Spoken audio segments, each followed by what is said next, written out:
الحمد لله نحمده ونستعينه ونستغفره ونؤمن به ونتوكل عليه ونعوذ بالله من شرور أنفسنا ومن سيئات أعمالنا من يهده الله فلا مضل له ومن يضلله فلا هادي له ونشهد أن لا إله إلا الله وحده لا شريك له ونشهد أن سيدنا وسندنا ومولانا محمدا عبده ورسوله أما بعد قال الله تبارك وتعالى أعوذ بالله من الشيطان الرجيم بسم الله الرحمن الرحيم قل هل يستوي الذين يعلمون والذين لا يعلمون إنما يتذكر أولو الألباب صدق الله العلي العظيم. محترم و مکرم میرے دینی اور ایمانی بھائیوں، مجھے آج آپ حضرات کے سامنے علم کے متعلق کچھ گفتگو کرنی ہے کہ علم کس کو کہتے ہیں. ہم نے علم کی فضیلتوں کو تو بہت سنا کہ بھائی علم کی، عالم کی یہ فضیلت ہے، علم کی یہ فضیلت ہے، علم کی یہ اہمیت ہے. الگ الگ طریقوں سے، الگ الگ بیانوں سے، کتابوں سے پڑھا اور سنا.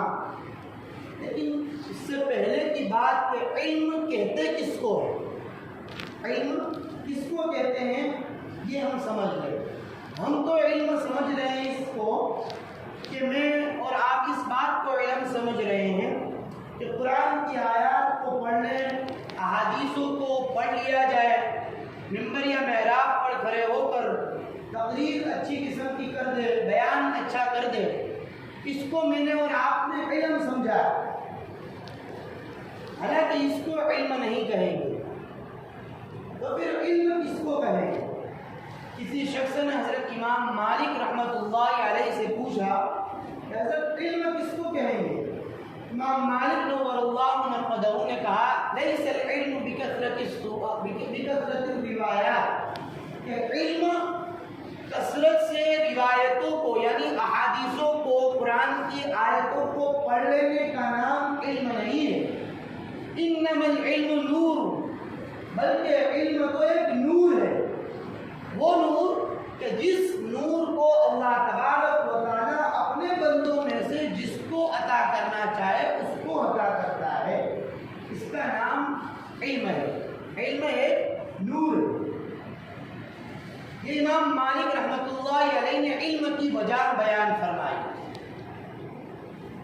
اگر بہت ساری معلومات کا نام علم ہوتا تو ہم مسلمانوں سے زیادہ یہودیوں کے پاس معلومات ہے، گنان ہے، نالج. وہ بھی ان یہودی کتابوں کا نہیں بلکہ ہماری مسلمانوں کے قرآن اور احادیثوں کا علم اور احادیثوں کی معلومات مسلمانوں سے زیادہ یہودیوں کے پاس ہے. یہاں تک کہ وہ لوگ ہماری احادیثوں کی جانکاری حاصل کر کے وہ لوگ ہمارے خلاف اس کو پیش کر رہے ہیں. کہ کیا اس کا نام ہم علم دیں گے؟ نہیں. یہ معلومات ضرور ہے لیکن ان کی وہ معلومات ان لوگوں کو ہدایت کی طرف نہیں لے جا رہی ہے. ان کی وہ معلومات تقوی کی طرف نہیں لے جا رہی ہے. ان یہودیوں کی وہ معلومات دیانت داری، امانت داری، طہارت پر اور پاکیزگی کی طرف نہیں لے جا رہی، بلکہ ان کی وہ معلومات، ان کی وہ اتنی گہری جانکاری، ان کا وہ نالج ان کو ایک گمراہیوں کی طرف لے جا رہا ہے، ضلالت کی طرف لے جا رہا ہے، تاریکیوں کی طرف لے جا رہا ہے. اس لیے ان کی وہ معلومات کو علم نہیں کہا جائے گا. علم تو نام ہے کہ وہ جانکاری، وہ معلومات، وہ گنان آپ کو آپ کی زندگی کے اندر آپ کو تقوی کی طرف لے جائے، آپ کو صراط آپ کو جنت والے راستے کی طرف لے جائے، آپ کو طہارت اور پاکیزگی والے راستے کی طرف لے جائے، اس کا نام علم ہے۔ معلومات کا نام علم نہیں، جانکاری کا نام علم نہیں۔ میں آپ کو کچھ واقعات سنا کر علم کس کو کہیں گے اس کو بتلانا چاہتا ہوں۔ حضرت ابراہیم تیمی رحمۃ اللہ علیہ ایک بہت بڑے تابعی تھے، وہ کہہ رہے ہیں کہ میں نے جب میری بات کو، میرے بیان کو، میری زبان سے نکلنے والے الفاظ کو جب میرے عمل پر پیش کیا رکھا تو مجھے یہ ڈر ہونے لگا کہ کہیں میرا یہ عمل، میں نے جو کام کیا ہے وہ میرا عمل، میری کہی ہوئی بات، بیان، زبان سے نکلنے والے الفاظ کو جھٹلا نہ دے۔ ما عرضت قومی علی عمل، کوئی الفاظ ہیں وہ کہہ رہے ہیں کہ مجھے یہ ڈر لگا کہ میرا بیان، میری نصیحت لوگوں کے سامنے جو میں بیان کر رہا ہوں وہ کہیں وہ جھٹلا نہ دے میرا عمل۔ اب اس بات کو حضرت ہمارے قریب کے بزرگ نے سمجھایا ہے کہ بھائی ایک مثال دے کر سمجھایا ہے کہ ایک انسان کے سامنے حلوہ پڑا ہوا ہے، ایک آدمی کے سامنے حلوہ پڑا ہوا ہے، اب وہ لوگوں سے کہہ رہا ہے کہ اس حلوے کو مت کھانا، کیوں؟ اس لیے کہ اس میں زہر ہے۔ یہ بات ہو گئی، لیکن اس کا عمل یہ ہے کہ اس حلوے کو وہ کھا رہا ہے، لوگوں کو یہ کہہ رہا ہے کہ اس کو مت کھانا، اس کے اندر زہر ہے، لیکن وہ خود کھا رہا ہے۔ مطلب معلوم یہ ہوا کہ اس کا یہ کھانے کا عمل جو ہے وہ عمل اس کی کہی ہوئی بات کو جھٹلا رہا ہے، اس کی کہی ہوئی بات کو رد کر رہا ہے، اس کی کہی ہوئی بات کی کوئی ویلیو آگے نہیں رہے گی۔ یہ بات سمجھا رہے حضرت ابراہیم تیمی رحمۃ اللہ علیہ کہ مجھے ڈر لگ رہا ہے کہ میرا کہی ہوئی میری بات جو ہے وہ میرا عمل اس کو جھٹلا نہ دے۔ آج ہماری زندگی میں عزیز دوست ایسی ہے کہ آج میں لوگوں کو یہاں پر کھڑے رہ کر غیبت سے بچوں کی تعلیم دے رہا ہوں۔ میری پچھلی زندگی یہ ہے کہ میں غیبتوں کے اندر اپنی زندگی گزارتا ہوں۔ میں لوگوں کو اس بات کا درس دے رہا ہوں کہ نماز کی پابندی کی جائے، لیکن میری نماز چھوٹ رہی ہے۔ میں لوگوں کو زکوٰۃ ادا کرنے کی ترغیب دے رہا ہوں، اور میرا حال یہ ہے کہ میں زکوٰۃ سے اپنے آپ کو چھڑوا رہا ہوں۔ شیخ سعدی رحمۃ اللہ علیہ نے فارسی الفاظ کے اندر ایک بات کو نقل کیا ہے، وہ یہ کہا ہے کہ واعظین اور مقررین، جو نصیحت کرنے والے اور بیان کرنے والے جو لوگ ہیں، جب وہ منبر و محراب پر بیٹھتے ہیں تو وہاں پر وہ شور اور زور زور سے باتوں کو بیان کر رہے ہیں۔ یہ میرے الفاظ نہیں ہے، شیخ سعدی نور اللہ مرحمہ کہہ رہے ہیں کہ واعظین اور مقررین جب منبر اور محراب پر کھڑے رہتے ہیں تو وہ لوگ وہاں پر بڑی بڑی باتوں کو بیان کر رہے ہیں، لیکن ان کی خلوت کی زندگی کو دیکھا جائے تو وہ بڑی گندی معلوم ہوتی ہے۔ آج ہم لوگوں کا حال یہی ہے، ہمارے پاس جانکاری ہے، میرے پاس بہت ساری معلومات ہے، اس معلومات کا نام علم نہیں ہے، اس جانکاری کا نام علم نہیں ہے۔ اس جانکاری اور اس معلومات کو میری زندگی میں لاؤں اور میری زندگی بناؤں اور میری تربیت کروں، اس کا نام علم ہے۔ اور ایک واقعہ آپ کو سناؤں، حجاج ابن یوسف کا زمانہ تھا، اس وقت یہی ابراہیم تیمی بزرگ تابعی تھے، اس وقت دو ابراہیم نام کے تابعی شخص تھے، ایک ابراہیم تیمی تھے اور ایک ابراہیم نخعی رحمۃ اللہ علیہ تھے۔ ابراہیم نخعی جو تھے انہوں نے بادشاہ حجاج ابن یوسف کے خلاف ایک فتویٰ جاری کر دیا، اس کے خلاف تھا۔ اب بادشاہ بھڑک اٹھا اور اس نے حضرت ابراہیم نخعی جو تابعی ہے، جانتے ہیں آپ تابعی کس کو کہیں گے، وہ تابعی کے خلاف گرفتاری کا وارنٹ جاری کر دیا۔ چنانچہ جو پکڑنے والے لوگ تھے وہ پہنچے حضرت ابراہیم تیمی کے پاس۔ میں آپ کو سمجھا رہا ہوں علم کس کو کہیں گے، جانکاری کا نام، معلومات کا نام علم نہیں ہے، یہ اپنے دماغ پہ بٹھا لے تو پھر اس علم کا نام کیا ہے میں سمجھا رہا ہوں۔ تو وہ پکڑنے والے پہنچے ابراہیم تیمی کے پاس، ان کو پوچھا کہ بھائی آپ کا نام کیا ہے؟ کہا کہ میرا نام ابراہیم ہے۔ تو کہا کہ بادشاہ کے خلاف وارنٹ جاری ہوا کہ انہوں نے کہا ہے کہ آپ کو گرفتار کر لیا جائے۔ تو وہ لوگ چنانچہ ان کو پکڑ کر لے گئے، حالانکہ ان کو پتا تھا کہ یہ وارنٹ میرے خلاف نہیں ہے، یہ پکڑنے کی گرفتاری کی وارنٹ جو ہے وہ ابراہیم نخعی کے خلاف ہے۔ پھر بھی وہ کیوں چلے گئے جیل خانے کے اندر، اپنی پوری زندگی کیوں گزاری؟ انہوں نے ان کی تاریخ اور ان کے سوانح میں لکھا ہے کہ وہ فرماتے ہیں کہ میں نے میرے نبی کے فرمان کو سنا ہے۔ کیا فرمان تھا؟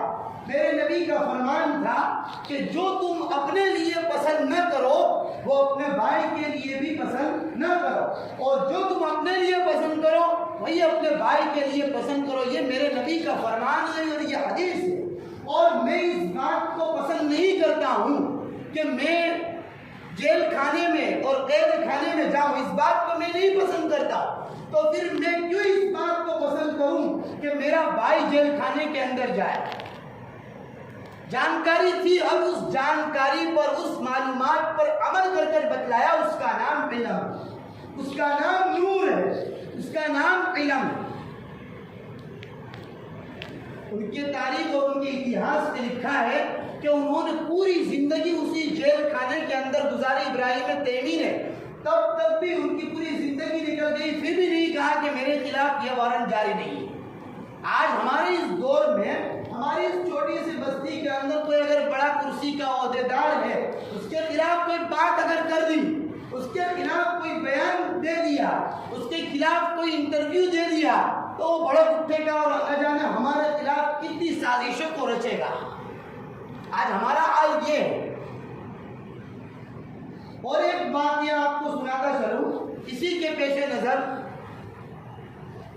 حضرت شیخ زکریا نور اللہ مرقدہ، میں آپ کو صحابی رضی اللہ تعالیٰ عنہ کی ایک واقعے کو سناؤں کہ جنہوں نے معلومات کو علم کیسے بنایا۔ ان کے پاس نبی کی طرف سے احادیث آتی تھی، ان روایتوں اور ان احادیثوں پر عمل کر کر انہوں نے کیسے اپنے آپ کو بنایا۔ حضرت جریر ابن عبداللہ بجلی رضی اللہ تعالیٰ عنہ ایک بہت بڑے صحابی ہیں جو آخری وقت کے اندر ایمان لائے، یعنی حضور کے آخری وقت کے اندر ایمان لائے۔ حضور کی وفات ربیع الاول میں ہوئی اور یہ ایمان لائے رمضان المبارک میں۔ 6 مہینے کی صحبت حضور کی انہوں نے پائی۔ اب جب ایمان لائے تو انہوں نے سوچا کہ حضور کے ہاتھ پر میں کیوں ایمان نہ لاؤں، چنانچہ حضور کے ہاتھ پر بیعت کی اور ایمان لائے۔ حضور صلی اللہ تعالیٰ علیہ وسلم نے بیعت کے موقع پر ان سے بیعت یہ لی کہ تم یہ کہو کہ تشہد ان لا الہ الا اللہ وان محمد رسول اللہ۔ میں آپ کو ترجمہ کر کے بتلاتا ہوں کہ کس طرح بیعت لی۔ حضرت جریر ابن عبداللہ سے حضور صلی اللہ علیہ وسلم نے کہا کہ آپ یہ کہو کہ میں گواہی دے رہا ہوں کہ اللہ کے سوا کوئی معبود نہیں اور محمد اللہ کے رسول ہے، اور اس بات کی تم گواہی دو کہ تم نماز کی پابندی کرو گے، زکوٰۃ کو ادا کرو گے، حج کو ادا کرو گے۔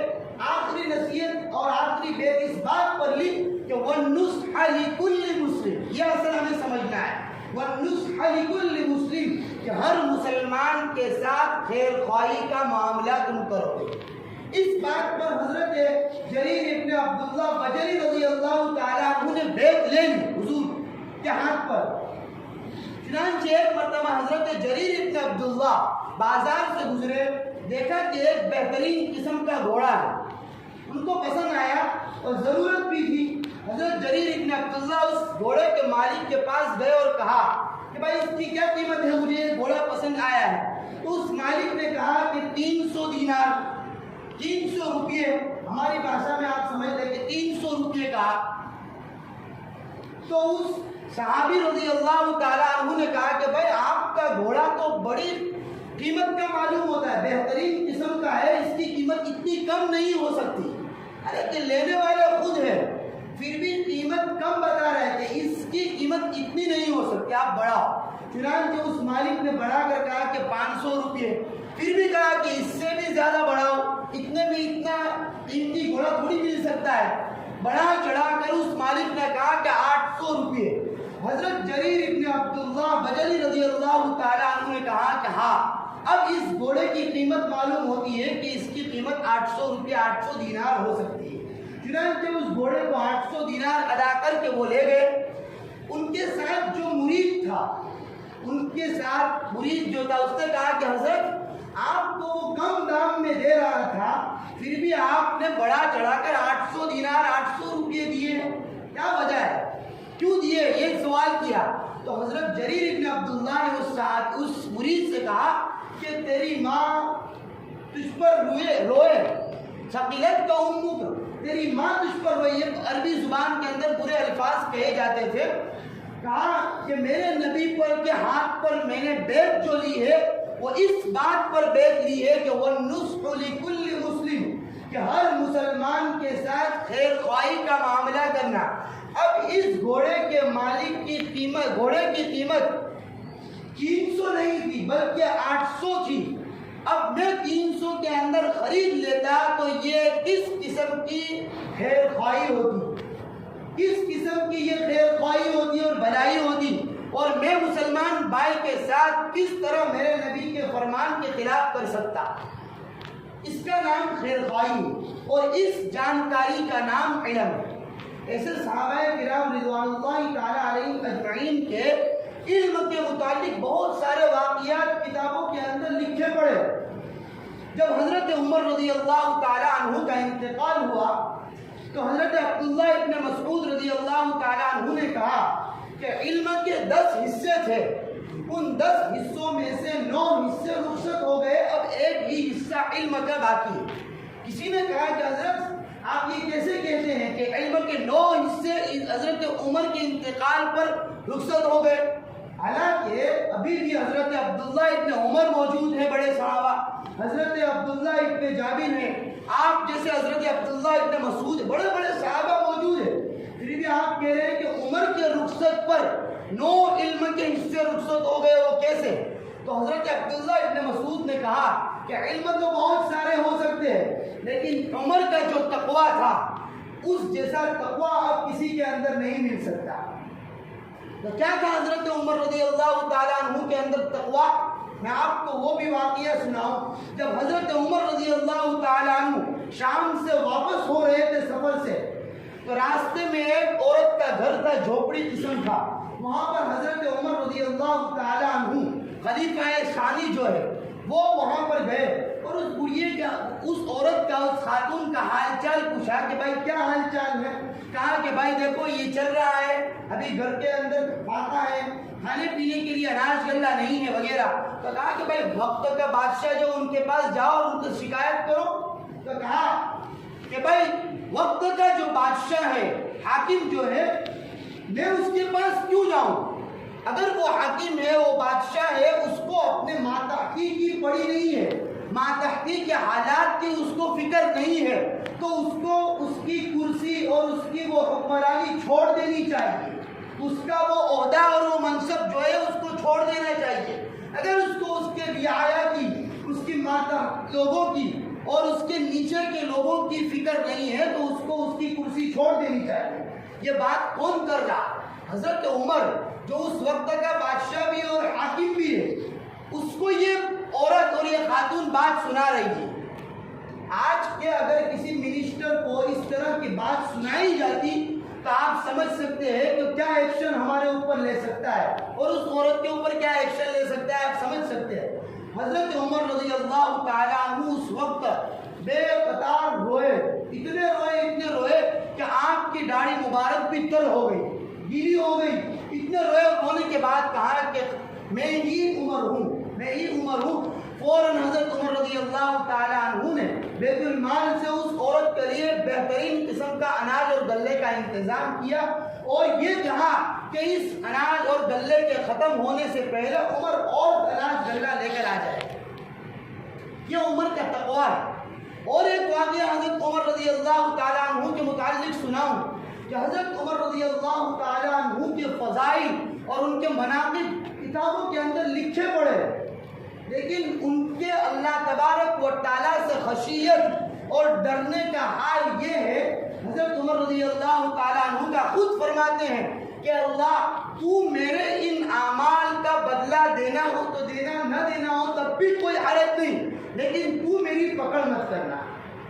یہ اتنا بڑا آدمی جس کے بارے میں نبی کریم صلی اللہ علیہ وسلم نے فرمایا کہ اگر میرے پاس کوئی نبی ہوتا تو عمر ہوتا، اس عمر نے کہا کہ میرے اعمال کا بدلہ اگر اللہ دے گا تب بھی صحیح، نہیں دے گا تب بھی کوئی حرج نہیں، لیکن میری پکڑ اللہ نہ کرے۔ اسی عمر نے جب کسی مدینہ کے اندر، ان کا میں تقویٰ بیان کر رہا ہوں آپ کے سامنے کہ عمر کا کیا تقویٰ، جب مدینہ کے اندر کسی کا جنازہ آتا ہے تو حضرت عمر رضی اللہ تعالیٰ عنہ سب سے پہلے حضرت حذیفہ ابن یمان کو تلاش کرتے ہیں، جو نبی کریم صلی اللہ تعالیٰ علیہ وسلم کے رازدار تھے۔